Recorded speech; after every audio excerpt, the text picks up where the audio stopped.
வணக்கம். மாண்புமிகு தமிழக முதல்வர் மு.க.ஸ்டாலின் அவர்கள் ஒரு ஸ்டேட்மெண்ட் வெளியிட்டிருக்கிறாங்க. அதில் இலங்கை தமிழ் சொந்தங்களுக்கு நிரந்தர குடியுரிமை வாங்கித்தர மத்திய அரசை வலியுறுத்துவோம்னு சொல்லியிருக்கிறாரு. கொஞ்ச நாளைக்கு முன்னாடி கச்சத்தீவை மீட்கறதுக்கு மத்திய அரசை வலியுறுத்துவோம்னு சொல்லியிருக்கிறாரு. கச்சத்தீவை இலங்கைக்கு தாரி பார்த்தது யார்? அப்போது மத்திய அரசு யார், மாநில அரசு யார்? கச்சத்தீவை இலங்கைக்கு தாரை வார்த்த போது மத்தியில் இருந்தது காங்கிரஸ் அரசாங்கம், தமிழகத்தில் இருந்தது திமுக அரசாங்கம். தாரை வார்த்துட்டீங்க. சரி, அப்போது சூழ்நிலை என்ன நடந்தது என்னென்னு தெரியல, அது பழைய கதை, விட்டுருவோம். இப்போ 2004லேருந்து 2014 வரைக்கும் காங்கிரஸ் கூட நீங்கள் வலுவான கூட்டணியில் இருந்தீங்க.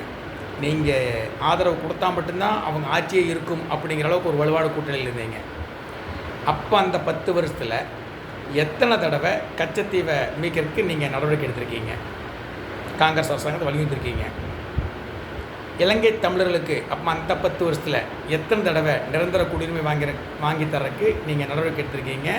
பாராளுமன்றத்தில் இலங்கை தமிழர்களுக்காக எத்தனை தடவை நீங்கள் குரல் கொடுத்துருக்கீங்க அப்படிங்கிறது கொஞ்சம் ஆதாரத்தோடு சொல்லுங்கள். தேர்தல் வந்தால் மட்டும் உங்களுக்கு இலங்கை தமிழர்கள் ஞாபகம் வந்துடும்.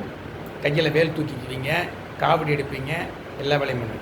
ஆனால் தேர்தல் முன் நீங்கள் ஜெயிச்சாச்சுன்னா நீங்கள் செய்கிற வேலை இந்துக்களுக்கு எதிரான வேலை. இலங்கை தமிழரை மறந்துடுவீங்க, கச்சத்தீவை மறந்துடுவீங்க.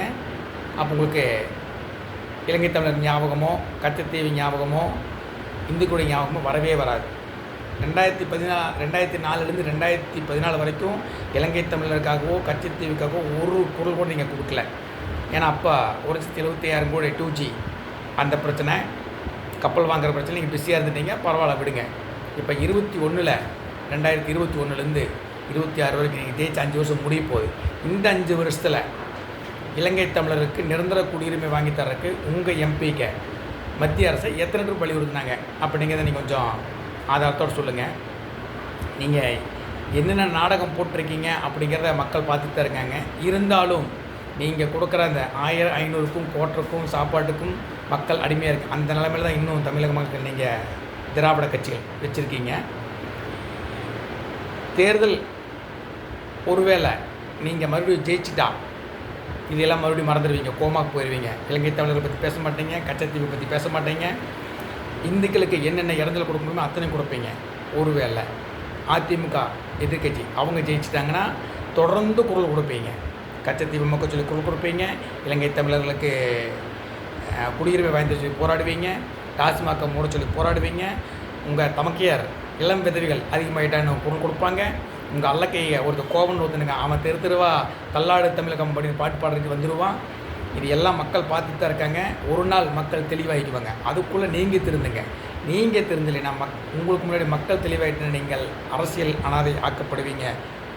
இதைய மாற்ற முடியாது. அதனால் கொஞ்சம் நீங்கள் மாற பாருங்கள். மக்களுக்கு ஓட்டு போடுற மக்களுக்கு கொஞ்சம் உண்மையாக கொஞ்சமாவது மனசாட்சிப்படி உண்மையாக இருக்க பாருங்கள். ஜெய்ஹிந்த்.